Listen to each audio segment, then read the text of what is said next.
நல்லா கமகமன்னு வாசனையா இருக்குல்ல. ஏன்னா மாப்பிள்ள அவங்க வீட்டுல அப்படித்தானே இருந்திருப்பாரு. நல்லா ஏசி போட்டு ஸ்பிரிங் மெத்தையில ஜம்முன்னு தூங்கி இருப்பாரு.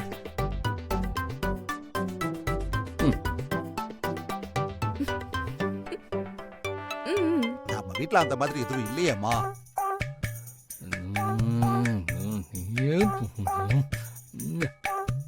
ஏதோ என்னால முடிச்சது. மாப்பிள்ள கொஞ்சம் அட்ஜஸ்ட் பண்ணிக்கோங்க, உங்களுக்கு ஒன்றும் கஷ்டம் இல்லைல்ல.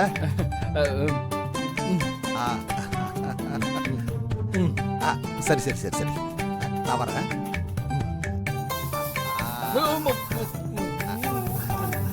என்ன ஓவர சீனை போடுறா? மாப்பிள்ள ஏதாவது வேணுமா? மாமா எதுவும் வேணாம் மாமா. சரி சரி சரி சரி. இன்றே டவுன்லோட் செய்து உங்கள் ஃபேவரட் ஷோக்களை என்ஜாய் பண்ணுங்க.